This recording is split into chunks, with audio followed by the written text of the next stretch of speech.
Hello, ഏവർക്കും smart B C ഓൺലൈനിലേക്ക് സ്വാഗതം. LDC കമ്പൈൻഡ് സ്റ്റഡി 25ാമത്തെ ദിവസമാണിന്ന്. ഇന്ന് നമ്മൾ ഭരണഘടന എന്നുള്ള പ്രധാനപ്പെട്ട കുറച്ച് ചോദ്യങ്ങൾ, കുറച്ച് വ്യത്യസ്തമായിട്ടുള്ള ചോദ്യങ്ങളാണ് ഈ റീസെൻ്റായിട്ട് PSC ചോദിച്ചത്. നമുക്കറിയാം ഇത്രയും കാലം നമ്മൾ പഠിച്ചുകൊണ്ടിരുന്ന പാറ്റേണിലല്ല ഇപ്പോൾ ചോദ്യങ്ങൾ വരുന്നത്. അപ്പോൾ ആ ചോദ്യങ്ങളാണ് നമ്മൾ ഡിസ്കസ് ചെയ്യാൻ പോകുന്നത്. അപ്പോൾ അതിനു മുമ്പ് റിവിഷൻ ഉണ്ട്. കഴിഞ്ഞ ക്ലാസ്സിൽ നമ്മൾ എന്തൊക്കെയാണ് പഠിച്ചത്? യൂറോപ്യൻ ആഗമനം പഠിച്ചു, പിന്നെ കുറച്ച് മലയാളവും കുറച്ച് ഇംഗ്ലീഷൊക്കെ പഠിച്ചായിരുന്നു. അപ്പോൾ അത് നിങ്ങൾ എന്ത് ചെയ്യണം? നിങ്ങളത് റിവിഷൻ അറ്റൻഡ് ചെയ്യണം. റിവിഷൻ അറ്റൻഡ് ചെയ്തിട്ട് മാർക്ക് കമൻറ്റ് ചെയ്യണം. കഴിഞ്ഞ റിവിഷനിൽ ഫുൾ മാർക്കുള്ളവരുടെ പേര് ഞാൻ വീഡിയോ ലാസ്റ്റ് എന്ത് ചെയ്യുന്നുണ്ട്, വായിക്കുന്നുണ്ട്. അപ്പോൾ അതും കൂടെ നിങ്ങൾ എന്ത് ചെയ്യണം, കണ്ടു നോക്കണം. പിന്നെ പറയാനുള്ളതെന്ന് വെച്ച് കഴിഞ്ഞാൽ നമ്മുടെ ക്ലാസ് ഇന്ന് നമുക്ക് കുറച്ച് സമയം ക്ലാസ് കിട്ടത്തുള്ളൂ. കാരണം ഇപ്പോൾ തന്നെ ഒരുപാട് വൈകി, നമ്മൾ കുറച്ച് തിരക്കുകളും കാര്യങ്ങളൊക്കെ ആയിരുന്നു. എനിക്ക് കുറച്ച് തിരക്കും കാര്യങ്ങളൊക്കെ ആയിരുന്നു. അതുകൊണ്ടാണ് 2 ദിവസം കമ്പൽസറി വരാത്തത്. ഓക്കെ, ശരി. അപ്പം പിന്നെ നമ്മുടെ ഓൺലൈൻ ക്ലാസ്സുകളെ കുറിച്ച് അറിയണമെങ്കിൽ ഞാനിവിടെ കൊടുത്തിരിക്കുന്ന നമ്പറിൽ കോൺടാക്റ്റ് ചെയ്ത് നോക്കുക കേട്ടോ. നമ്മളിപ്പോൾ യൂണിവേഴ്സിറ്റി LGSൻ്റെ റിസൾട്ട് വന്നിട്ടുണ്ട്. അപ്പോൾ അതിനൊരു മെയിൻസിന് വേണ്ടിയിട്ട് ഒരു ക്രാഷ് ബാച്ച് പോകുന്നുണ്ട്.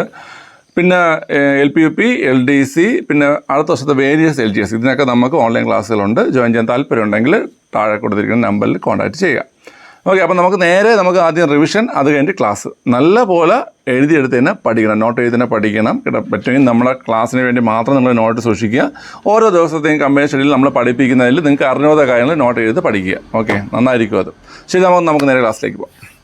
റിവിഷനാണ്. റിവിഷൻ നമ്മൾ കഴിഞ്ഞ ക്ലാസ്സിൽ എടുത്താണ് ഇന്ന് റിവിഷൻ ചെയ്യുന്നത്. കഴിഞ്ഞ ക്ലാസ്സിൽ പഠിപ്പിച്ച ഓർമ്മയുണ്ട് എന്തൊക്കെ പഠിച്ചു? നമ്മൾ മലയാളം പഠിച്ചു, ഇംഗ്ലീഷ് പഠിച്ചു, പിന്നെ യൂറോപ്യന്മാരുടെ ആഗമനം പഠിച്ചു കേട്ടോ. അതിൽ നമ്മൾ അൽമേഡ, അൽബുക്കർക്ക്, പിന്നെ അതൊക്കെ നമ്മൾ പഠിച്ചു കേട്ടോ. അപ്പോൾ അതിൽ നിന്നുള്ള 20 ചോദ്യങ്ങൾ തയ്യാറാക്കിയിരിക്കുന്നത്. ഓക്കെ, നമുക്ക് നേരെ റിവിഷനിലേക്ക് പോകാം. ഒന്നാമത്തെ ചോദ്യം മലയാളത്തിൽ നിന്നാണ്. അഭിഭൂതം എന്ന് പറയുന്ന വാക്കിൻ്റെ അർത്ഥം എന്താണ്? അഭിഭൂതം എന്ന് പറയുന്ന വാക്കിൻ്റെ അർത്ഥം എന്താണ്? രണ്ടാമത്തെ ചോദ്യം ശമം എന്ന വാക്കിൻ്റെ അർത്ഥം എന്താണ്? ശമം എന്ന വാക്കിൻ്റെ അർത്ഥം എന്താണ്? മൂന്നാമത്തെ ചോദ്യം തരകൻ എന്നതിൻ്റെ വിപരീതം എന്താണ്? തരകൻ എന്നതിൻ്റെ വിപരീതം എന്താണ്? തരകൻ എന്നതിൻ്റെ വിപരീതം എന്താണ്? നാലാമത്തെ ചോദ്യം രുദ്രൻ എന്നതിൻ്റെ വിപരീതം എന്താണ്? രുദ്രൻ എന്നതിൻ്റെ വിപരീതം എന്താണ്?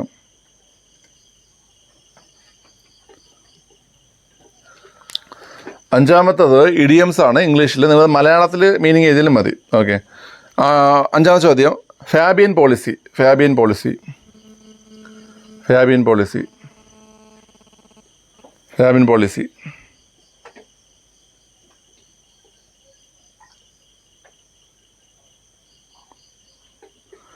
ആറാമത്തത് ബീറ്റ് അറൗണ്ട് ദ ബഷ്.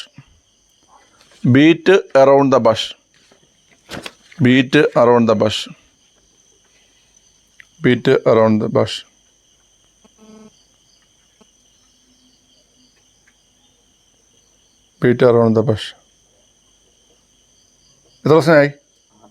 6. മൂന്നാമതായി ഇന്ത്യയിലെത്തിയ പോർച്ചുഗീസ് സഞ്ചാരി ആരാണ്? മൂന്നാമതായി ഇന്ത്യയിലേക്ക് എത്തിയ പോർച്ചുഗീസ് സഞ്ചാരി ആരാണ്? നമുക്കറിയാം, ആദ്യം വാസ്കോ ഡ ഗാമ, രണ്ടാമത് ആരാ? പെട്രോ അൽവാരസ് കബ്രാള്, മൂന്നാമതായി എത്തിയതാണെന്നാണ് ചോദ്യം. ഓക്കെ, എട്ടാം ചോദ്യം ഇന്ത്യയിലെ ആദ്യത്തെ പോർച്ചുഗീസ് വൈസ്രോയി ആരാണ്?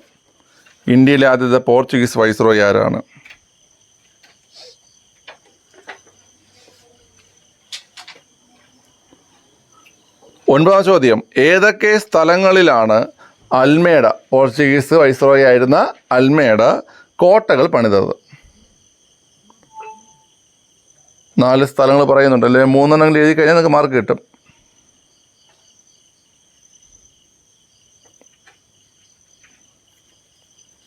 റെഡിയല്ലോ? 10ാം ചോദ്യം ആകാശത്തിൻ്റെ നീല നിറത്തിന് കാരണം വിസരണമാണെന്ന് കണ്ടെത്തിയത് ആരാണ്? ആകാശത്തിൻ്റെ നീല നിറത്തിന് കാരണം വിസരണമാണെന്ന് കണ്ടെത്തിയത് ആരാണ്?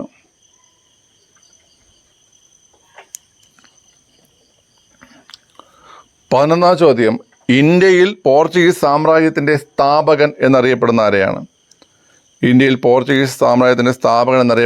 ആരെയാണ്? ആ മാർക്ക് എഴുതിയിരുന്ന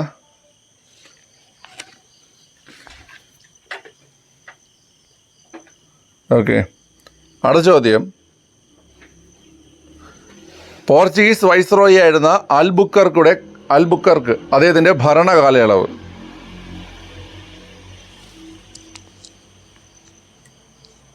അൽബുക്കർക്കിൻ്റെ ഭരണകാലയളവ്. 13ാമത്തെ ചോദ്യം, പോർച്ചുഗീസുകാരും ഇന്ത്യക്കാരും തമ്മിലുള്ള വിഭാഗം അതറിയപ്പെട്ടിരുന്ന പേരെന്താണ്? പോർച്ചുഗീസുകാരും ഇന്ത്യക്കാരും തമ്മിലുള്ള വിവാഹം അറിയപ്പെട്ടിരുന്ന പേര് എന്താണ്? ഹൽദി എന്ന് എഴുതി വയ്ക്കല്ലേ, ശ്രീകാന്ത് എന്തൊക്കെയും തലയിൽ ആലോചിക്കുകയാണ്.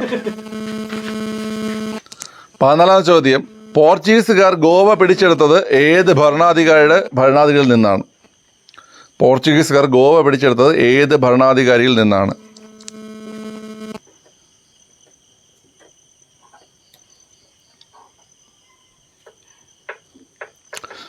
പതിനഞ്ചാം ചോദ്യം, ഏറ്റവും നീളം കൂടിയ കോശം ഏതാണ്?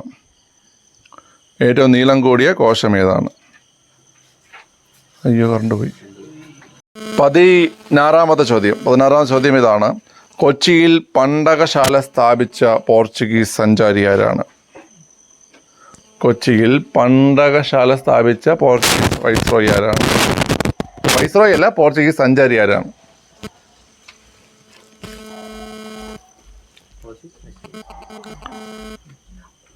പതിനേഴാമത്തെ ചോദ്യം, പോർച്ചുഗീസ് ആസ്ഥാനം കൊച്ചിയിൽ നിന്ന് എങ്ങോട്ടേക്കാണ് മാറ്റിയത്? പോർച്ചുഗീസ് ആസ്ഥാനം കൊച്ചിയിൽ നിന്ന് എങ്ങോട്ടേക്കാണ് മാറ്റിയത്? 18ാം ചോദ്യം, കറുത്ത സ്വർണം എന്നറിയപ്പെടുന്ന വ്യാവസായിക ഉൽപ്പന്നം ഏത്? കറുത്ത സ്വർണം എന്നറിയപ്പെടുന്ന വ്യാവസായിക ഉൽപ്പന്നം ഏത്?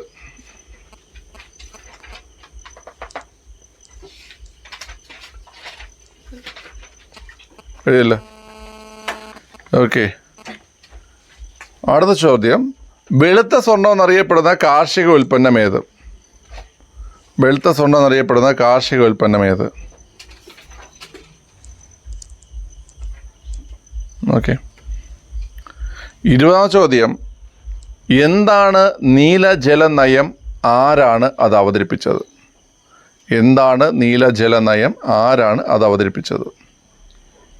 എന്താണ് നീലജല നയം? ആരാണ് അത് അവതരിപ്പിച്ചത്?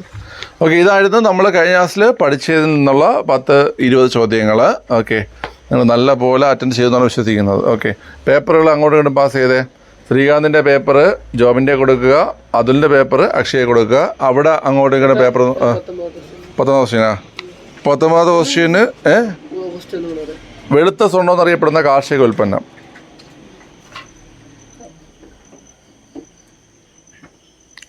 ഓക്കെ, ശരി, നോക്കാം, ഉത്തരങ്ങൾ നോക്കാം. പേപ്പർ അപ്പോൾ അങ്ങോട്ട് പാസ് ചെയ്താ എവിടെ പറ? അഭിഭൂതം, പരാജയം അല്ലെങ്കിൽ പരിഭവം. ഇവിടെ ക്ഷമ എന്ന് വെച്ചാൽ എന്താ? സമാധാനം. ഓക്കെ, തരകൻ എന്താ? തരകന്റെ വിപരീതം അറിഞ്ഞൂടാ. തരകന്റെ വിപരീതം തരകസ്യാർ. ഓക്കെ, അവിടെ അനന്തോ രുദ്രന്റെ വിപരീതം രുദ്രാണി. ഓക്കെ, ഫാബിയൻ പോളിസി എന്ന് വെച്ചാൽ എന്താണ്? അവിടെ അമല് കാര്യങ്ങൾ വെച്ച് താമസിപ്പിക്കുക. ഓക്കെ, ശരി. ബീറ്റ് അറൗണ്ട് ദ ബഷ് എന്താണ്? ആദിഷ് സുബിൻ പറഞ്ഞ ബീറ്റ് അറൗണ്ട് ദ ബഷ് എന്ന് വെച്ച് കഴിഞ്ഞാൽ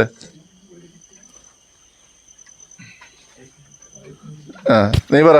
ബീറ്റ് അറൗണ്ട് ദ ബഷ് എന്ന് വെച്ചാൽ എന്താണ്? നീ ഒന്ന് പഠിപ്പിച്ചിട്ടുണ്ടായിരുന്നു എന്നെ. കൊള്ളാം, നല്ല പഠിത്തം. ബീറ്റ് അറൗണ്ട് ദ ബഷ്, വിഷയം മാറ്റുക. ഓക്കെ, അടുത്ത് മൂന്നാമതായി നീ ഇല്ല ക്ലാസ്സിൽ. ഇവിടെ മൂന്നാമതായി ഇന്ത്യയിലെത്തിയ പോർച്ചുഗീസ് സഞ്ചാരി ആരാ? ജാവോ ഡാ നോവ. ഓക്കെ, അടുത്ത ഇന്ത്യയിലാദ്യ പോർച്ചുഗീസ് വൈസ്രോയി ആരാ? Francisco de Almeida. അൽമേഡ കോട്ട പണിത സ്ഥലങ്ങൾ അവല് പറഞ്ഞേ. അഞ്ചി ദ്വീപ്, കണ്ണൂർ, മലാക്ക, കൊച്ചി. അഞ്ചി ദ്വീപ്, മലാക്ക, കണ്ണൂർ, കൊച്ചി. ഓക്കെ, അവിടെ സുബിനെ ആകാശത്തിന് നീലനിറത്തിന് കാരണം അടുത്ത ചോദ്യം വേണ്ടത് സുബിനെ ആകാശത്തിന്റെ നീലനിറത്തിന് കാരണം മിശ്രണം നമ്മൾ കണ്ടെത്തിയാരാ? Lord Rayleigh. ഇവിടെ ഇന്ത്യയിൽ പോർച്ചുഗീസ് സാമ്രാജ്യത്തിന്റെ സ്ഥാപനം ആരാ? അൽബുക്കർക്ക്. അടുത്ത അൽബുക്കറുടെ ഭരണകാലയളവ് പറഞ്ഞേ.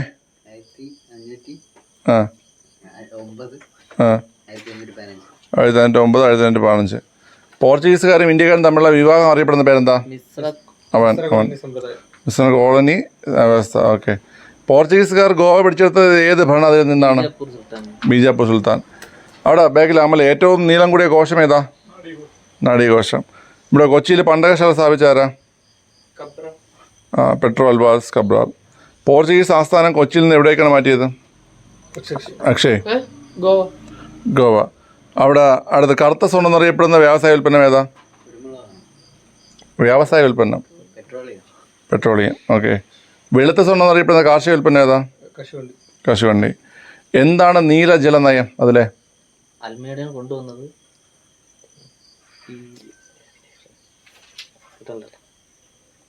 അവിടെ അമല പറഞ്ഞ എന്താണ് നീലജല നയം?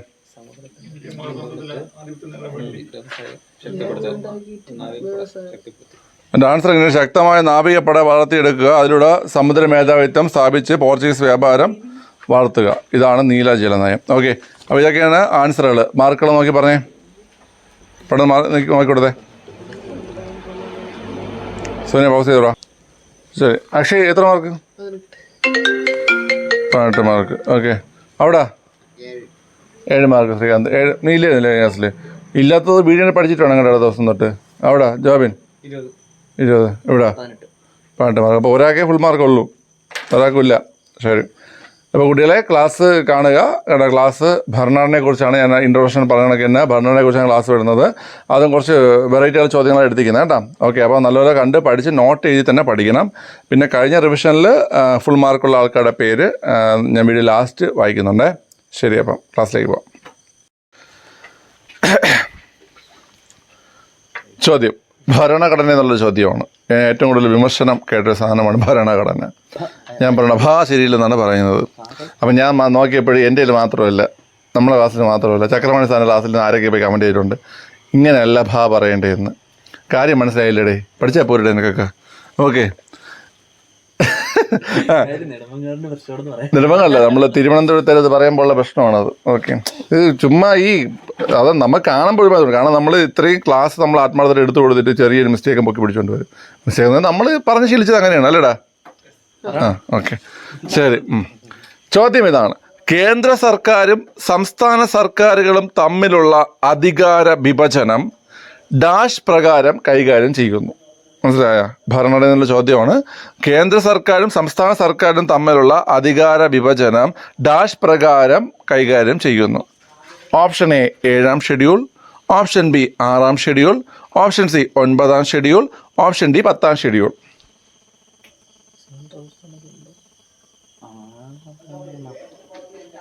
ഉത്തരവുണ്ടോ? തല വെട്ടി അവിടെ വയ്ക്കും. ഇത് ചോദ്യം കറക്കി എടുത്തിട്ടിരിക്കുന്നതാണ്. ചോദ്യം ഇത്രേ ഉള്ളൂ. ഡയറക്റ്റ് ചോദ്യം ഇത്രേ ഉള്ളൂ. ലിസ്റ്റുകളെ കുറിച്ച് പരാമർശിക്കുന്നത് കണ്ട ഇത്രേ ഉള്ളൂ. നീയൊക്കെ ചിന്തിക്കാനില്ല. ലിസ്റ്റുകളെ കുറിച്ച് പരാമർശിക്കുന്ന ഷെഡ്യൂൾ ഏതെന്നാണ്. അതാണ് കേന്ദ്ര സർക്കാരും സംസ്ഥാന സർക്കാരും തമ്മിലുള്ള അധികാര വിഭജനം. എന്ന് വെച്ചാൽ എന്താടാ? സംസ്ഥാന ലിസ്റ്റ്, യൂണിയൻ ലിസ്റ്റ്, അത് എന്നെ സാധനം നിന്റെ മൈൻഡിൽ വന്നാ ഇല്ല? ഞാൻ കുറച്ച് അഗ്രസീവ് ആണ് കേട്ടോ. എടാ അത് 7-ാം ഷെഡ്യൂളാണ്. മനസ്സിലായത്? നമ്മൾ പഠിക്കണ പോലെ തന്നെ PSC ചോദിക്കണം എന്ന് ഇല്ല കേട്ടാ. നമ്മൾ പഠിച്ച സാധനം ഉപയോഗിക്കാൻ പഠിക്കണം. മനസ്സിലായല്ലോ? ഓക്കെ. ശരി. അപ്പം കേന്ദ്ര സർക്കാരും സംസ്ഥാന സർക്കാരും തമ്മിലുള്ള അധികാര വിഭജനം ഡാഷ് പ്രകാരം കൈകാര്യം ചെയ്യുന്നു എന്ന് പറഞ്ഞു കഴിഞ്ഞാൽ എത്രാം ഷെഡ്യൂള്? 7-ാം ഷെഡ്യൂൾ പ്രകാരം. ഷെഡ്യൂളുകൾ പഠിക്കാൻ വേണ്ടിയിട്ട് ഞാനൊരു വീഡിയോ ഇട്ടിട്ടുണ്ട്. ഞാൻ അതിൻ്റെ ലിങ്ക് ഡിസ്ക്രിപ്ഷനിൽ കൊടുത്തിരിക്കാം കേട്ടോ. അത് വീണ്ടും നമ്മൾ പറയേണ്ട ആവശ്യമില്ലല്ലോ കേട്ടോ. അപ്പോൾ അത് നല്ല പോലെ നിങ്ങൾ എന്ത് ചെയ്യണം? നോക്കി പഠിച്ചോളാം കേട്ടോ. നോക്കി പഠിച്ചോളാം. ഷെഡ്യൂൾസ് 12 ഷെഡ്യൂൾസും എന്ത് ചെയ്യുന്നുണ്ട്? നമ്മളതിൽ പറയുന്നുണ്ട്. ഭരണഘടന രൂപം കൊള്ളുന്ന സമയത്ത് എത്ര ഷെഡ്യൂൾ ഉണ്ടായിരുന്നു? 8 ഷെഡ്യൂൾ. ഇപ്പോൾ എത്ര ഷെഡ്യൂളുണ്ട്? 12. എന്നാലും ചോദിക്കട്ടെ, ഇന്ത്യൻ ഭരണഘടന രൂപം കൊള്ളുന്ന സമയത്ത് എന്തൊക്കെ ഉണ്ടായിരുന്നു ശ്രീകാന്ത് അതിൽ? എന്തൊക്കെ ഉണ്ടായിരുന്നു? ഒരു ഫ്രണ്ട് പേജ് ഉണ്ടായിരുന്നു, അകത്ത് നെഹ്റു കൊണ്ടുവച്ചൊരു മൈപ്പീലി ഉണ്ടായിരുന്നു. അങ്ങനെയാണോ? അല്ല, എന്തൊക്കെ ഉണ്ടായിരുന്നു ഇന്ത്യൻ ഭരണഘടന രൂപം കൊള്ളുന്ന സമയത്ത്? എന്തൊക്കെ ഉണ്ടായിരുന്നു കേട്ട് കഴിഞ്ഞാൽ അതിനൊരു പ്രിയാമ്പിൾ, അതായത് ആമുഖം ഉണ്ടായിരുന്നു. മനസ്സിലായി? ആമുഖം ഉണ്ടായിരുന്നു. അപ്പോൾ ഒന്നാമത്തെ ഭാഗം എന്താണ്? ആമുഖം ഉണ്ടായിരുന്നു. പിന്നെ ഉള്ളത് എത്ര? 22 പാർട്ട് ഉണ്ടായിരുന്നു. എത്ര പാർട്ട്? 22 പാർട്ടാണ്. 22 പാർട്ട്. ഇപ്പൊ എത്ര പാർട്ടുണ്ട്? ഇപ്പൊ 25 പാർട്ടാണ്. ആമുഖം ഉണ്ടോ ഇപ്പോഴും? ആമുഖം ഉണ്ട്. ആമുഖം നമ്മൾ എപ്പോഴും ഭേദഗതി ചെയ്തിട്ടുണ്ടോ? ഒരു പ്രാവശ്യം. ഏത് വർഷം? 1976 42-ാം ഭേദഗതി പ്രകാരം ഇന്ത്യൻ കോൺസ്റ്റിറ്റ്യൂഷന്റെ ആമുഖം അല്ലെങ്കിൽ പ്രിയാമ്പിൾ നമ്മൾ എന്ത് ചെയ്തിട്ടുണ്ട്? ഭേദഗതി ചെയ്തിട്ടുണ്ട്. നമ്മൾ ആ ഭേദഗതിയെ കുറിച്ച് പഠിച്ചിട്ടുണ്ട്. എന്നാലും വീണ്ടും നമ്മൾ ഡിസ്കസ് ചെയ്യും. നമ്മൾ ഭരണഘടനാ ഭേദഗതി നമ്മൾ മുമ്പ് യൂണിവേഴ്സിറ്റി അസിസ്റ്റന്റ് ക്ലാസ്സിൽ എടുത്തിട്ടുള്ളതാണ്. എന്നാലും നമ്മൾ LDCക്ക് വേണ്ടിയിട്ട് പ്രധാനപ്പെട്ട നമ്മൾ ഡിസ്കസ് ചെയ്യും. ഓക്കെ, ക്ലിയർ ആണല്ലോ? ആ ഒറ്റത്തവണ മാത്രമേ നമ്മൾ ആമുഖം ഭേദഗതി ചെയ്തിട്ടുള്ളൂ. അപ്പോൾ എത്ര പാർട്ടുണ്ടായിരുന്നു ആദ്യം? 22. ഇപ്പൊ എത്ര പാർട്ടുണ്ട്?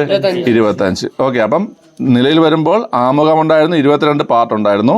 പാർട്ട് വെച്ചാൽ ഭാഗം. ഓക്കെ, ഇപ്പൊ എത്ര നിലയിൽ വരുമ്പോൾ എത്ര ആർട്ടിക്കിൾ ഉണ്ടായിരുന്നു?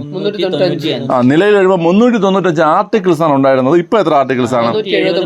470 പ്ലസ് ആർട്ടിക്കിൾ ഇപ്പോൾ ഉണ്ട്. 470 ആർട്ടിക്കിൾ ഇപ്പോൾ ഉണ്ട്. ഓക്കെ, എത്ര ഷെഡ്യൂള്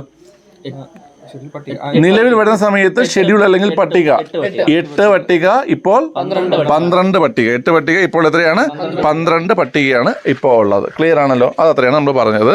കേന്ദ്ര സംസ്ഥാന ബന്ധങ്ങളെ കുറിച്ച് പറയുന്നത്, കേന്ദ്ര സംസ്ഥാന ബന്ധങ്ങളെ കുറിച്ച് പറയുന്ന ഭരണഘടനാ ഭാഗം ഏതാണ്? ഭരണഘടനാ ഭാഗം പാർട്ടാണ് ചോദിച്ചത്. പാർട്ട് 11ലാണ് കേട്ടോ. എത്രയാണ്? പാർട്ട് 11ലാണ് കേട്ടോ. അപ്പോൾ നമ്മുടെ കേന്ദ്ര സംസ്ഥാന ബന്ധങ്ങളെ കുറിച്ച് പറയുന്ന ഭരണഘടനാ ഭാഗം ഏതാണ്? 11ആണ്. 11 ആർട്ടിക്കിൾ 245 മുതൽ 263 വരെയാണ് ഇതിനെ കുറിച്ച് പറയുന്നത്, കേന്ദ്ര സംസ്ഥാന ബന്ധത്തെ കുറിച്ച് പറയുന്നത്. മനസ്സിലായല്ലോ? ഓക്കെ, അപ്പൊ കേന്ദ്ര സംസ്ഥാന ബന്ധങ്ങളെ കുറിച്ച് പറയുന്ന ഭരണഘടനാ ഭാഗം ഏതാണ്? 11. അതിൽ ആർട്ടിക്കിൾ 245 മുതൽ 263 വരെ, 245 മുതൽ 263 വരെ. ഭാഗം 11 എത്ര ചാപ്റ്ററായി തിരിച്ചിരിക്കുന്നു? ഭാഗം 11നെ 2 ചാപ്റ്ററായി തിരിച്ചിരിക്കുന്നു. എത്ര ചാപ്റ്ററായിട്ട്? 2 ചാപ്റ്ററായി തിരിച്ചിരിക്കുന്നു. അതിൽ ഒന്നാമത്തെ ചാപ്റ്ററിൽ ഉൾപ്പെടുന്നത് 245 മുതൽ 255 വരെയുള്ള ആർട്ടിക്കിളാണ്. 245 മുതൽ 255 വരെയുള്ള ആർട്ടിക്കിളാണ്. ചാപ്റ്റർ 2ൽ പറയുന്നത് 256 മുതൽ 263 വരെയുള്ള ആർട്ടിക്കിളാണ്. മനസ്സിലായോ? അപ്പൊ നമ്മൾ പറഞ്ഞു ഭാഗം 11ലാണ് എന്തിനെ കുറിച്ച് പറയട്ടെ? ശ്രദ്ധിക്കാനാടാ. ഭാഗം 11 എന്തിനെ കുറിച്ച് പറയുന്നത്? കേന്ദ്ര സംസ്ഥാന ബന്ധത്തെ കുറിച്ച് പറയുന്നത്. ഈ ഭാഗം 11 എത്ര ആർട്ടിക്കിൾസ്, അല്ലെങ്കിൽ ഏതൊക്കെയാണ് ആർട്ടിക്കിൾസ്? ഏത് മുതൽ ഏത് വരെയാണ്? 245 മുതൽ 263 വരെ. 245 മുതൽ 263 വരെ. ഇതിൽ ഈ ഭാഗം 11നെ നമ്മൾ എത്ര തിരിച്ചിട്ടുണ്ട്? 2ആയി തിരിച്ചിട്ടുണ്ട്. ഒന്നാമത്തത് 245 മുതൽ 255 വരെ. രണ്ടാമത്തത് 256 മുതൽ 263 വരെ. ഓക്കെ, ഇനി 245 മുതൽ 255 വരെ പരാമർശിക്കുന്നത് കേന്ദ്രവും സംസ്ഥാനവും തമ്മിലുള്ള നിയമനിർമ്മാണ ബന്ധമാണ്. മനസ്സിലായി? എന്താണ്? കേന്ദ്രവും സംസ്ഥാനവും തമ്മിലുള്ള നിയമനിർമ്മാണ ബന്ധമാണ്. ഓക്കെ, ആർട്ടിക്കിൾ 256 മുതൽ 263 വരെ പറയുന്നത് കേന്ദ്രവും സംസ്ഥാനവും തമ്മിലുള്ള ഭരണപരമായ ബന്ധമാണ്.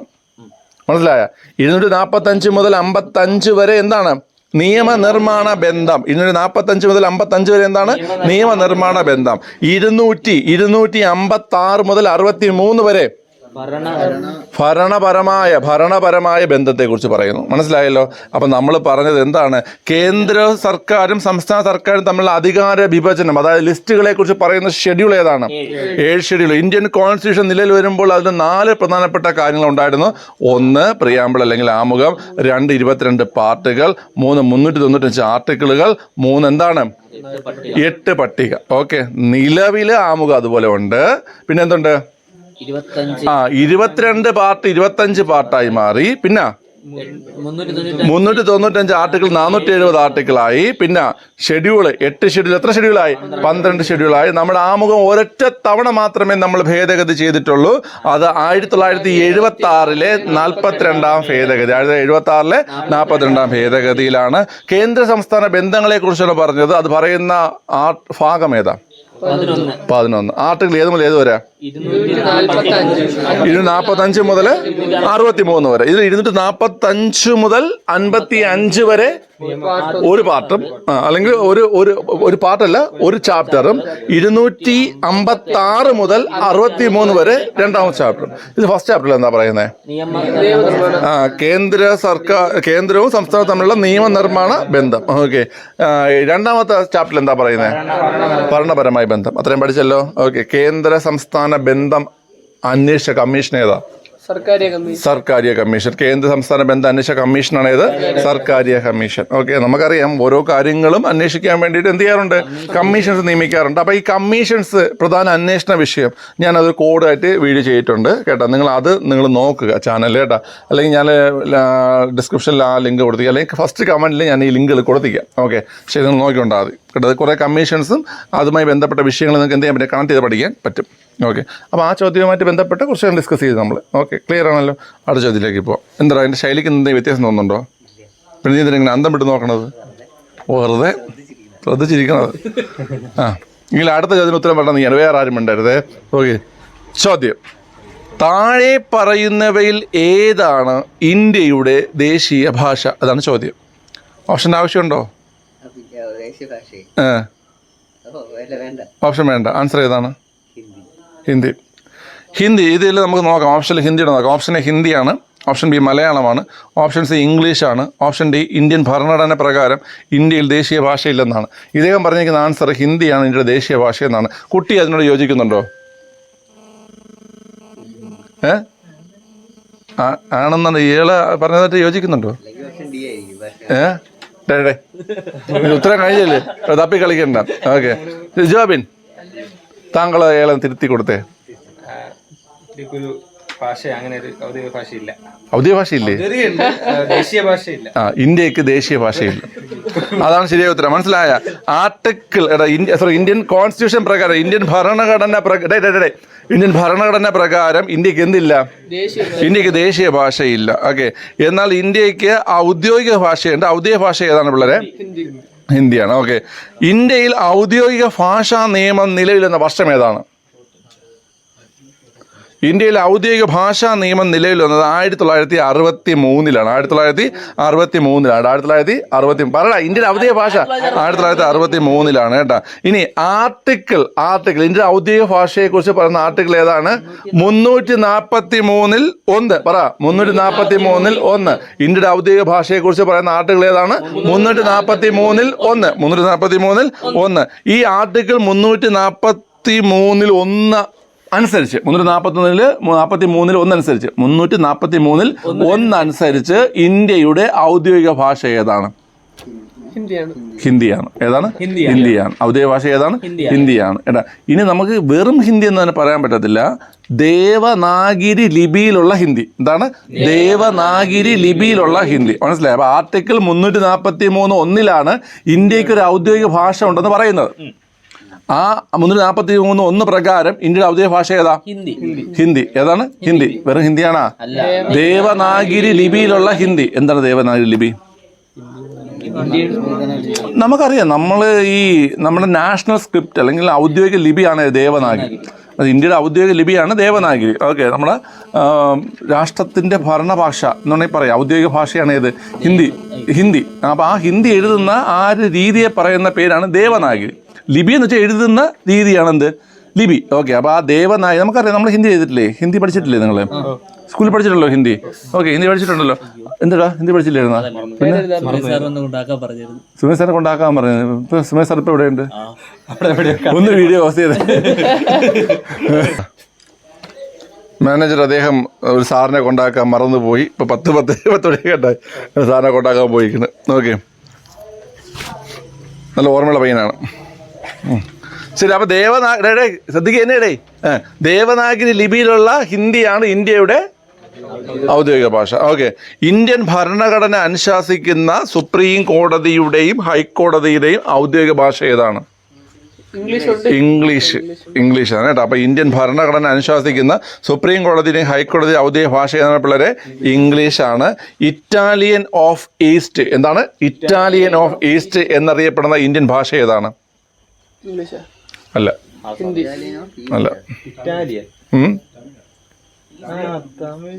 തമിഴല്ല.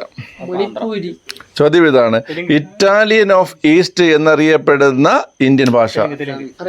തെലുങ്ക്. നിനക്ക് തെലുങ്ക് തെലുസാ? ഇല്ല, മലയാളത്തിലാടേ. എന്താടാ? കൊഞ്ചം തെലുസാ? ചെപ്പണ്ടി അമ്മണ്ടി. ഓക്കെ, ഇറ്റാലിയൻ ഓഫ് ഈസ്റ്റ് എന്നറിയപ്പെടുന്ന ഭാഷയാണ് ഏത് പിള്ളേരെ? തെലുങ്ക്. ഓക്കെ, അപ്പൊ അത്രയും മനസ്സിലായല്ലോ. അപ്പൊ ഇന്ത്യൻ ഭരണഘടന പ്രകാരം ഇന്ത്യക്ക് ഔദ്യോഗിക ഭാഷ ഇല്ല. ഇന്ത്യ ഔദ്യോഗിക ഭാഷയല്ല, ഇന്ത്യക്ക് ദേശീയ ഭാഷ ഇല്ല. എന്നാൽ ഇന്ത്യയിൽ ഔദ്യോഗിക ഭാഷാ നിയമം എന്ത് ചെയ്തിട്ടുണ്ട്? നിലവിൽ വന്നിട്ടുണ്ട്. അത് ഏത് വർഷം? 1963-ലാണ്. ഔദ്യോഗിക ഭാഷയെക്കുറിച്ച് പറയുന്ന ആർട്ടിക്കിൾ ഏതാണ്? 343-ൽ 1. 343-ൽ 1. ആർട്ടിക്കിൾ 343-ൽ 1 പ്രകാരം ഇന്ത്യയുടെ ഔദ്യോഗിക ഭാഷ ഏതാണ്? ഹിന്ദി. ഏതാണ്? ദേവനാഗരി ലിപിയിലുള്ള ഹിന്ദിയാണ്. ഇന്ത്യൻ ഭരണഘടന അനുശാസിക്കുന്ന സുപ്രീം കോടതിയുടെയും ഹൈക്കോടതിയുടെയും ഔദ്യോഗിക ഭാഷ ഏതാ? ഇംഗ്ലീഷാണ്. ഇറ്റാലിയൻ ഓഫ് ഈസ്റ്റ് എന്നറിയപ്പെടുന്ന ഇന്ത്യൻ ഭാഷ ഏതാണ്? പറമ്പണി. തെലുങ്കാണ്. ഇറ്റാലിയൻ ഓഫ് ഈസ്റ്റ് എന്നറിയപ്പെടുന്ന ഇന്ത്യൻ ഭാഷ ഏതാണ് പിള്ളേരെ? തെലുങ്കാണ്. ഓക്കെ, സുബിനെ ഒന്ന് പോസ് ചെയ്തേ. അടുത്ത ചോദ്യത്തിന് ആൻസർ പറയേണ്ടത് അക്ഷയാണ്. ആര് റെഡി അക്ഷയ്? Yes, okay. നാളെ അക്ഷയ് ഫയർമാൻ പരീക്ഷ എഴുതാൻ പോവുകയാണ്. അദ്ദേഹത്തിൻ്റെ ജീവിതത്തിലെ ആദ്യത്തെ പരീക്ഷയാണ് അദ്ദേഹം നാളെ എഴുതാൻ പോകുന്നത്. മികച്ച വിജയം വരിച്ച് കൈവരാൻ വേണ്ടിയിട്ട്, അല്ലെങ്കിൽ സോറി ഞാൻ എന്തൊക്കെയാണ് പറയുന്നത്, മികച്ച വിജയം കൈവരിച്ച് തിരിച്ചു വരാൻ വേണ്ടിയിട്ട് പ്രാർത്ഥിക്കുന്നു. നിങ്ങളുടെ പ്രാർത്ഥനയും സപ്പോർട്ടും നമ്മുടെ അക്ഷയ്ക്ക് ഉണ്ടാവണം. അക്ഷയാണ് ഇവിടുത്തെ യങ്ങസ്റ്റ് സ്റ്റുഡൻറ്റ് അല്ലേ? ഓക്കെ, ആദ്യമായിട്ട് പരീക്ഷ എഴുതാൻ പോവുകയാണ് നാളെ. Okay, all the best Akshay. ശരി, ചോദ്യം ഇതാണ്. സംസ്ഥാന സർക്കാർ ആരിൽ നിന്നാണ് നിയമോപദേശം തേടുന്നത്? ഓപ്ഷൻ വേണോ? Option okay. Option A attorney general, option B governor, option C chief secretary, option D advocate general. Chief secretary. സംസ്ഥാന സർക്കാർ ആരിൽ നിന്നാണ് നിയമ ഉപദേശം നേടുന്നത്? Advocate general. ഏതാണ്? അഡ്വക്കേറ്റ് ജനറൽ കേട്ടോ. അപ്പോൾ സംസ്ഥാന സർക്കാർ ആരിൽ നിന്നാണ് നിയമോപദേശം നേടുന്നത് കഴിഞ്ഞാൽ അഡ്വക്കേറ്റ് ജനറലിൽ നിന്നാണ്. Okay, advocate general. അപ്പം നമുക്കറിയാം കേന്ദ്ര സർക്കാർ നിയമോപദേശം നേടുന്ന ആരിൽ നിന്നാണ്? അറ്റോർണി ജനറലിൽ നിന്നാണ്. മനസ്സിലായോ? നമ്മുടെ രാജ്യത്ത് ശ്രദ്ധിച്ചു, നമ്മുടെ രാജ്യത്തിലെ ഏറ്റവും ഉയർന്ന സർക്കാർ ഉദ്യോഗസ്ഥൻ ആരാണ്? Cabinet secretary. രാജ്യത്തിലെ ഏറ്റവും ഉയർന്ന സർക്കാർ ഉദ്യോഗസ്ഥൻ ആരാണ്? ക്യാബിനറ്റ് സെക്രട്ടറിയാണ്. ഇപ്പോഴത്തെ ക്യാബിനറ്റ് സെക്രട്ടറി ആണെന്ന് അറിയാമോ? രാജീവ് ഗൗബ. ഇപ്പോഴത്തെ ക്യാബിനറ്റ് സെക്രട്ടറി ആരാണ്? രാജീവ് ഗൗബ.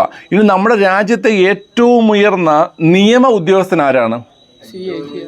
നിയമ ഉദ്യോഗസ്ഥൻ അത് അറ്റോർണി ജനറൽ. നിയമ ഉദ്യോഗസ്ഥൻ ആരാണ്? Attorney general. ഓക്കെ, ഇപ്പോഴത്തെ അറ്റോർണി ജനറൽ ആരാണ്?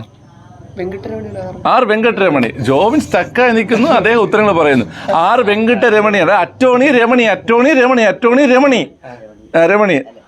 Okay, attorney Ramani, Venkataramani. അപ്പൊ ആർ വെങ്കട്ടരമണിയാണ് ഇപ്പോഴത്തെ അറ്റോർണി ജനറൽ. ഇനി ആ ചോദ്യം ഓർമ്മയുണ്ടല്ലോ, ഏറ്റവും ഉയർന്ന നിയമ ഉദ്യോഗസ്ഥൻ എന്ന് കേട്ട ഉടനെ സുപ്രീം കോടതി ചീഫ് ജസ്റ്റിസ് എഴുതരുത്, തെറ്റാണ്. ഏറ്റവും ഉയർന്ന നിയമ ഉദ്യോഗസ്ഥൻ ആരാണ്? അറ്റോർണി ജനറലാണ്. ഇപ്പോഴത്തെ അറ്റോർണി ജനറൽ ആരാണ്? ആർ വെങ്കട്ടരമണി. ആരാണ്? ആർ വെങ്കട്ടരമണി. ഇനി അടുത്ത ചോദ്യം, കേന്ദ്ര സർക്കാർ ആരിൽ നിന്നാണ് നിയമോപദേശം തേടുന്നത്? അറ്റോർണി ജനറലിൽ നിന്നാണ്. മനസ്സിലായോ? കേന്ദ്ര സർക്കാർ ആരിൽ നിന്നാണ് നിയമോപദേശം നേടുന്നത്? Attorney general. അപ്പം നമ്മുടെ രാജ്യത്തിലെ ഏറ്റവും ഉയർന്ന സർക്കാർ ഉദ്യോഗസ്ഥൻ ആരാ? ക്യാബിനറ്റ് സെക്രട്ടറിയാണ്. ആരാണ്? Cabinet secretary. അതുപോലെ നമ്മുടെ സിവിൽ സർവീസ് ഉദ്യോഗസ്ഥർ, നമ്മുടെ രാജ്യത്തെ സിവിൽ സർവീസ് ഉദ്യോഗസ്ഥരുടെ തലവനാണെന്ന് കേട്ടാലും ആരാണ്? ക്യാബിനറ്റ് സെക്രട്ടറിയാണ്. മനസ്സിലായോ? നമ്മുടെ രാജ്യത്തെ ഏറ്റവും ഉയർന്ന സിവിൽ സർവീസ് ഉദ്യോഗസ്ഥൻ ആരാണ്? ക്യാബിനറ്റ് സെക്രട്ടറിയാണ്. ഇപ്പോഴത്തെ ക്യാബിനറ്റ് സെക്രട്ടറി ആരാണ്? രാജീവ് ഗൗബയാണ്. ഇനി നമ്മുടെ രാജ്യത്തെ ഏറ്റവും ഉയർന്ന സർക്കാർ ഉദ്യോഗസ്ഥൻ ചോദിച്ചാൽ ആരാണ്? സോറി, നിയമ ഉദ്യോഗസ്ഥൻ ചോദിച്ചാൽ ആരാണ്? അറ്റോർണി. നിയമ ഉദ്യോഗസ്ഥൻ അറ്റോർണി ജനറലാണ്. ഇപ്പോഴത്തെ അറ്റോർണി ജനറൽ ആരാണ്? ആർ വെങ്കട്ടരമണി. ഇനി കേന്ദ്ര സർക്കാർ നിയമോപദേശം തേടുന്ന ആളിൽ നിന്നാണ്? Attorney general. കേന്ദ്ര സർക്കാർ നിയമോപദേശം കേട്ട ഉടനെ നിങ്ങൾ സുപ്രീം കോടതിയിലേക്ക് പോകരുത്. കേന്ദ്ര സർക്കാരിന് നിയമോപദേശം നൽകുന്ന ആളാണ് ആര്? Attorney general. Attorney general article അറിയോ? 76. ഇന്ത്യൻ കോൺസ്റ്റിറ്റ്യൂഷൻ ആർട്ടിക്കിൾ 76 എന്ത് ചെയ്യുന്നത്? അറ്റോർണി ജനറലിനെ കുറിച്ച് എന്ത് ചെയ്യുന്നത്? പറയുന്നത്. ഇന്ത്യൻ കോൺസ്റ്റിറ്റ്യൂഷൻ ഏത് ആർട്ടിക്കിളിൽ? 76. ആർട്ടിക്കിൾ 76 അറ്റോർണി ജനറലിനെ കുറിച്ച് പറയുന്നത്. ഓക്കെ, ഇനി ചോദ്യം നമുക്ക് സംസ്ഥാനത്തേക്ക് വരാം. ഒരു സംസ്ഥാനത്തിലെ ഏറ്റവും ഉയർന്ന സർക്കാർ ഉദ്യോഗസ്ഥൻ ആരാ? Chief secretary. ഒരു സംസ്ഥാനത്തിലെ ഏറ്റവും ഉയർന്ന സർക്കാർ ഉദ്യോഗസ്ഥൻ ആരാണ്? Chief secretary. ഇപ്പോൾ ചീഫ് സെക്രട്ടറി ആരാ? V Venu IAS. ആരാണ്? V Venu IAS. ഇപ്പോഴത്തെ കേരളത്തിന്റെ ചീഫ് സെക്രട്ടറി ആരാണ്? V Venu IAS. ഇനി ഒരു സംസ്ഥാനത്തിലെ ഏറ്റവും ഉയർന്ന നിയമ ഉദ്യോഗസ്ഥൻ ആരാ? അഡ്വക്കേറ്റ്. ഒരു സംസ്ഥാനത്തെ ഏറ്റവും ഉയർന്ന നിയമ ഉദ്യോഗസ്ഥൻ അഡ്വക്കേറ്റ് ജനറലാണ്. അതുപോലെ ഒരു സംസ്ഥാന സർക്കാർ നിയമോപദേശം തേടുന്ന ആളിൽ നിന്നാണ്? അഡ്വക്കേറ്റ് ജനറലിൽ നിന്നാണ്. മനസ്സിലായ? ഓക്കെ, അഡ്വക്കേറ്റ് ജനറലിനെ കുറിച്ച് പറയുന്ന ആർട്ടിക്കിൾ ഏതാ? 165. മനസ്സിലായ? ഓക്കെ, ഇനി ഒരു കാര്യം പറഞ്ഞുതരാം. നമ്മുടെ ഈ പറയുന്ന അറ്റോർണി ജനറലിന് നമ്മുടെ പാർലമെന്റ് സമ്മേളനങ്ങളിൽ പങ്കെടുക്കാൻ കഴിയും. മനസ്സിലായി? പാർലമെന്റ് സമ്മേളനങ്ങൾ എന്ത് ചെയ്യാൻ പറ്റും? പങ്കെടുക്കാൻ കഴിയും. പക്ഷേ അയാൾക്ക് എന്തില്ല? അദ്ദേഹത്തിന് വോട്ട് ചെയ്യാനുള്ള അധികാരമില്ല. മനസ്സിലായി? അപ്പം ഈ അറ്റോർണി ജനറലിന് പാർലമെന്റ് സമ്മേളനങ്ങളിൽ പങ്കെടുക്കാൻ കഴിയും, പക്ഷേ എന്തില്ല? വോട്ട് അധികാരം ഇല്ല. അതുപോലെ തന്നെ നമ്മൾ അഡ്വക്കേറ്റ് ജനറലിന് നിയമസഭാ സമ്മേളനങ്ങളിൽ പങ്കെടുക്കാൻ കഴിയും, പക്ഷേ എന്ത് ചെയ്യാൻ പറ്റത്തില്ല? വോട്ട് ചെയ്യാൻ പറ്റത്തില്ല. ഓക്കെ, അത് ഓർത്ത് വെച്ചോണേ. തിരഞ്ഞെടുക്കപ്പെടാത്ത സംസ്ഥാന നിയമസഭാ സമ്മേളനങ്ങളിൽ തിരഞ്ഞെടുക്കപ്പെടാതെ സംസ്ഥാന നിയമസഭാ സമ്മേളനങ്ങളിൽ പങ്കെടുക്കാൻ കഴിയുന്ന ഉദ്യോഗസ്ഥരാണ് ആര്? Advocate general. നമുക്കറിയാം സംസ്ഥാന നിയമസഭയിൽ പങ്കെടുക്കുന്ന ആരൊക്കെടാ? നിയമസഭയിൽ ആരാ വരുന്നത്? MLA-മാര്. എലക്റ്റഡായി വരുന്ന MLA-മാരല്ലേ വരുന്നത്. അപ്പൊ ഈ എലക്റ്റഡായി വരുന്ന ആളാണോ അഡ്വക്കേറ്റ് ജനറൽ? അല്ല. അപ്പൊ ഇലക്റ്റഡ് ആവാതെ തന്നെ നിയമസഭാ സമ്മേളനങ്ങളിൽ പങ്കെടുക്കാൻ കഴിയുന്ന വ്യക്തിയാണ് ആര്? Advocate general. ആരാണ്? Advocate general. അഡ്വക്കേറ്റ് ജനറലിനെ കുറിച്ച് പ്രതിപാദിക്കുന്ന ഭരണഘടനാ വകുപ്പ് ഏതാ? 165. അറ്റോർണി ജനറൽ ആകുമ്പോൾ 76. Advocate general 76. ഇപ്പോഴത്തെ അറ്റോർണി ജനറൽ ആരാ? ആർ വെങ്കട്ടരമണി. അഡ്വക്കേറ്റ് ജനറൽ ആകുമ്പോൾ ആർട്ടിക്കിൾ എത്ര? 165. കേരളത്തിന്റെ ഇപ്പോഴത്തെ അഡ്വക്കേറ്റ് ജനറൽ ആരാ? കെ ഗോപാലകൃഷ്ണ കുറുപ്പ്. കെ ഗോപാലകൃഷ്ണ കുറുപ്പ്. ഈ കുറുപ്പല്ലാതെ വേറെ ഏതെങ്കിലും കുറിപ്പ് നിനക്കറിയോ? ONV കുറിപ്പല്ല. എടാ ഞാൻ ഈ ONV കുറിപ്പ്, ജി ശങ്കരക്കുറിപ്പൊക്കെ പറയുന്നത് ഇപ്പം നീ സുകുമാരക്കുറിപ്പാണ്. ഒരു സേനാ ഉദ്യോഗസ്ഥൻ അല്ലെങ്കിൽ ഒരു പോലീസ് ഉദ്യോഗസ്ഥനാണ് ആള് കൂടുതൽ ഓർക്കേണ്ട ആരെ കുറിച്ചാണ്? തെറ്റു പറയാൻ പറ്റത്തില്ല. സുകുമാരക്കുറിപ്പിനെ കുറിച്ചാണ്. വാ മാനേജർ കം. മാനേജറുടെ കാര്യപ്രാപ്തി ഇവിടുത്തെ കുട്ടികൾക്ക് ഏകദേശം മനസ്സിലായിട്ടുണ്ട് കേട്ടാ. ഒരു സാറിന് 9 മിനിറ്റ് 10 മണി വരെ വെയിറ്റ് ചെയ്ത് നിർത്തി അവിടെ. ദാ വേണം സാറേ എന്നും പറഞ്ഞിട്ട് കേട്ടാ 8 മണി. ഓക്കെ ശരി ഓക്കെ. ഇനി ഈ അഡ്വക്കേറ്റ് ജനറൽ, ഈ അഡ്വക്കേറ്റ് ജനറലിനെ കുറിച്ച് ആർട്ടിക്കിൾ നമ്മൾ പറഞ്ഞു. അഡ്വക്കേറ്റ് ജനറലിനെ നിയമിക്കുന്ന ആരാണ്ടാ? ഗവർണർ. അഡ്വക്കേറ്റ് ജനറലിനെ നിയമിക്കുന്ന ആരാണ് പിള്ളേരെ? ഗവർണറാണ് അഡ്വക്കേറ്റ് ജനറലിനെ എന്ത് ചെയ്യുന്നത്? നിയമിക്കുന്നത്. അറ്റോർണി ജനറൽ നിയമിക്കുന്ന ആരാ? രാഷ്ട്രപതി. അറ്റോർണി ജനറൽ നിയമിക്കുന്ന ആരാണ്? രാഷ്ട്രപതി. അഡ്വക്കേറ്റ് ജനറൽ നിയമിക്കുന്ന ആരാണ്? ഗവർണറാണ്. അഡ്വക്കേറ്റ് ജനറലിന്റെ ശമ്പളം തീരുമാനിക്കുന്ന ആരാ? സംസ്ഥാന സർക്കാർ. അഡ്വക്കേറ്റ് ജനറലിന്റെ ശമ്പളം തീരുമാനിക്കുന്ന ആരാണ്? സംസ്ഥാന സർക്കാർ. കേരളത്തിലെ ഇപ്പോഴത്തെ അഡ്വക്കേറ്റ് ജനറൽ നമുക്കറിയാം ആരാണ്? കുറുപ്പ്. കെ ഗോപാലകൃഷ്ണ കുറുപ്പ്. എങ്കിൽ കേരളത്തിന്റെ ആദ്യത്തെ അഡ്വക്കേറ്റ് ജനറൽ ആരാണ്? ഞങ്ങൾ നോക്കാം. നീയൊക്കെ കൊച്ചി രാജാവ് സിനിമ ഉണ്ടാ? ദിലീപിന്റെ പേരെന്താ? സൂര്യനാരായണ വർമ്മ. ഇത് സൂര്യനാരായണ മൂർത്തിയല്ല, സൂര്യനാരായണ മേനോനല്ല, നമ്പ്യാർ പിള്ളയല്ല, സൂര്യനാരായണ കൃഷ്ണൻ. സൂര്യനാരായണ അയ്യർ. ആരാണ്? സൂര്യനാരായണ അയ്യർ. ഇനിഷ്യലുണ്ട് KV സൂര്യനാരായണ അയ്യർ. ഓക്കെ. അപ്പൊ കേരളത്തിലെ ആദ്യത്തെ അഡ്വക്കേറ്റ് ജനറൽ ആരാണ്? KV സൂര്യനാരായണ അയ്യർ. ഇപ്പോഴത്തെ അഡ്വക്കേറ്റ് ജനറൽ ആരാണ്? ഗോപാലകൃഷ്ണ കുറുപ്പ്. ഇപ്പോഴത്തെ അറ്റോർണി ജനറൽ ആരാണ്? ആർ വെങ്കട്ടരമണി. ഓക്കെ. ആദ്യത്തെ അറ്റോർണി ജനറൽ ആരാ? ഇന്ത്യയുടെ ആദ്യത്തെ അറ്റോർണി ജനറൽ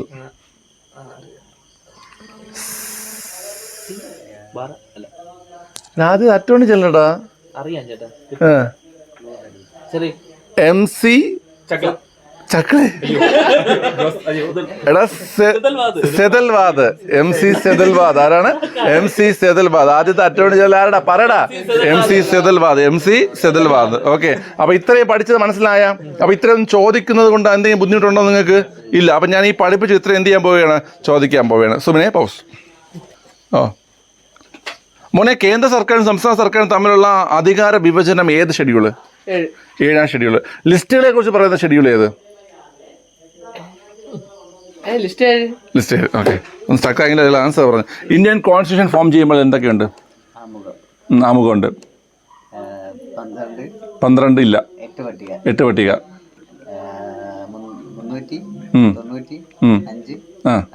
395 ആർട്ടിക്കിൾ.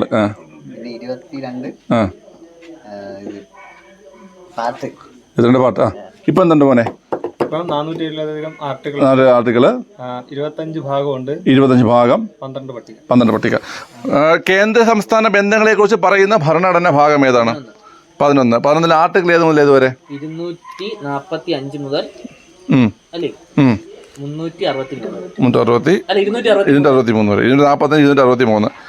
എടാ ഈ ഭാഗം 11 എത്ര പാർട്ടായിട്ട് എത്ര ചാപ്റ്റർ തിരിച്ചിട്ടുണ്ട്?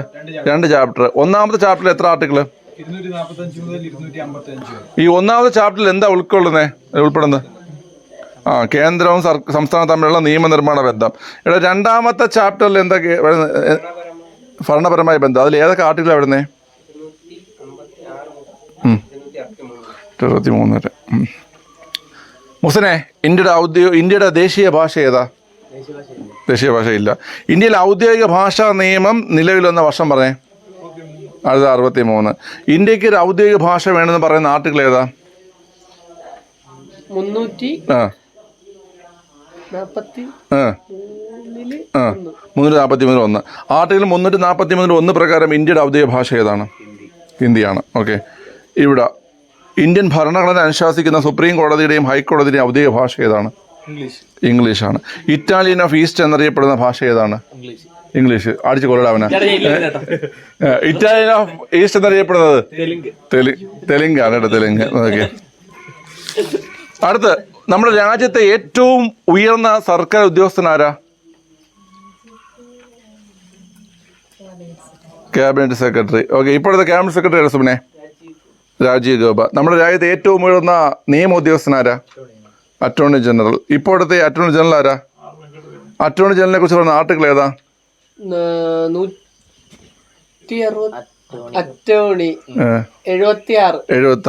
ഓക്കെ. ഇപ്പോഴത്തെ അറ്റോർണി ജനറൽ പറഞ്ഞായിരുന്നല്ലേ അത്? ഓക്കെ. നമ്മുടെ രാജ്യത്തിൽ കേന്ദ്ര സർക്കാർ ആവശ്യം വരുമ്പോൾ നിയമോപദേശം തേടുന്ന ആരോടാണ്? അറ്റോർണി ജനറലിനോട്. അറ്റോർണി ജനറലിന് പാർലമെന്റ് സമ്മേളനങ്ങളിൽ പങ്കെടുക്കാൻ കഴിയുമെന്ന് ഞാൻ പറഞ്ഞാൽ നിഷേധിക്കില്ല. അത് ശരിയാണ്. ഓക്കെ. അറ്റോർണി ജനറലിന് പാർലമെന്റ് വോട്ടിംഗ് അധികാരം ഉണ്ടെന്ന് ഞാൻ പറഞ്ഞാൽ നീ എതിർ സംസാരിക്കാറായടാ. അത് എന്താണ്?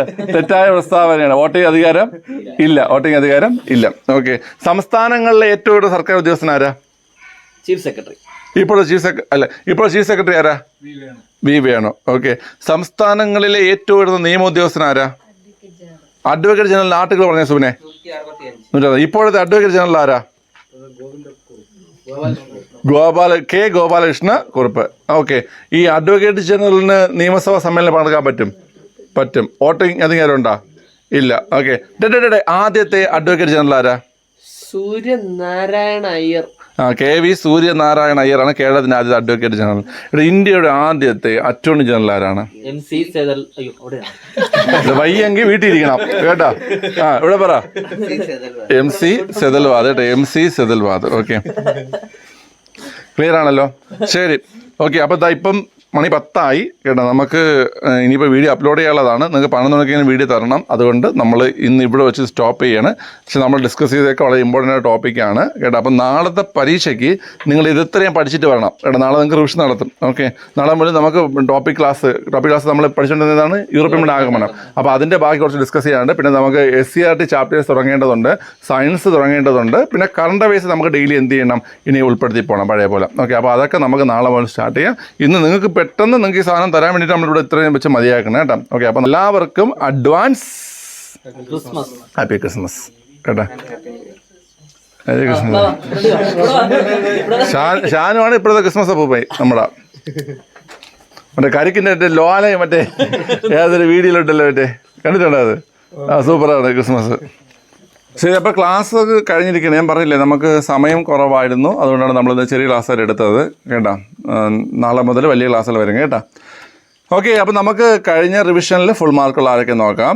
ഫുൾ മാർക്കുള്ള പേര് മാത്രമേ പറയുന്നുള്ളൂ. സിമി ദിനേശ്, രോഹിണി അരുൺ, വിനീത ദീപക്, ശ്രീജ കൊല്ലം, ശ്രീലക്ഷ്മി, രാജശ്രീ, ദീപ വയനാട്, ഷീബ കൊല്ലം, ദീപിക തൃശ്ശൂർ, ബിനീഷ പാലക്കാട്, ഷെമിന തൃശ്ശൂർ, ജാസ്മിൻ, റാഫി മലപ്പുറം, സജിന പ്രവീൺ മലപ്പുറം, അഞ്ജു തുളസി പത്തനംതിട്ട, സൂര്യ സന്തോഷ് വയനാട്, രഞ്ജിനി തലശ്ശേരി, സ്നേഹ കരുനാഗപ്പള്ളി, മഞ്ജു സജീവ്, ആര്യ KG, ആദിത്യ ഗൗരി ഞാൻ ഇവിടെ പഠിപ്പിച്ചിട്ടുള്ള ആളാണോ? സെനത്തിൽ ആണെങ്കിൽ കമൻറ്റ് ചെയ്യണേ. വർഷ പാലക്കാട്.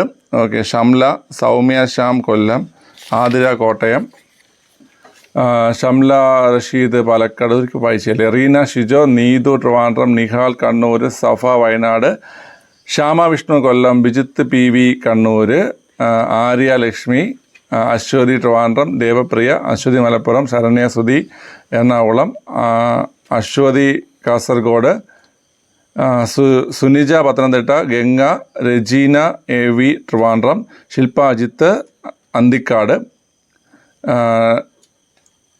നഹാജ എറണാകുളം, ധന്യമോൾ പാലക്കാട്, പ്രഭ ട്രിവാൻഡ്രം,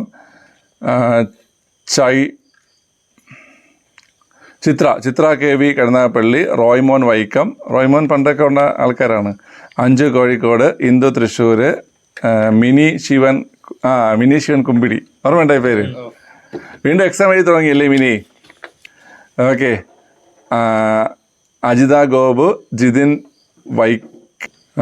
ഷറഫുനീസ് അബ്ദുള്ള, പിന്നെ സുമി ഉവൈസ്. ഓക്കെ. ശരി. അപ്പോൾ ഇത്രയും പേർക്കാണ് ഫുൾ മാർക്ക് കിട്ടിയിട്ടുള്ളത്. എല്ലാവർക്കും കൺഗ്രാറ്റ്സ്. നല്ലപോലെ പഠിക്കുക കേട്ടോ. ഇതുപോലെ നമ്മുടെ യൂണിവേഴ്സിറ്റി LGSൽ കൃത്യമായ റിവിഷനൊക്കെ അറ്റൻഡ് ചെയ്ത ഒരുപാട് കുട്ടികൾക്ക് പ്രിലിംസ് പാസ്സായിട്ടുണ്ട്. അപ്പോൾ അവർക്ക് മെയിൻസിന് വേണ്ടിയിട്ട് നമ്മൾ LGSൻ്റെ ക്ലാസ്സുകൾ നമ്മൾ ക്രിസ്മസിന് സ്റ്റാർട്ട് ചെയ്യുന്നുണ്ട്. ഓക്കെ, അപ്പോൾ അത്രേ പറയാനുള്ളൂ. നമുക്ക് അടുത്ത ക്ലാസ്സിൽ കാണാം. Tata, bye, good night.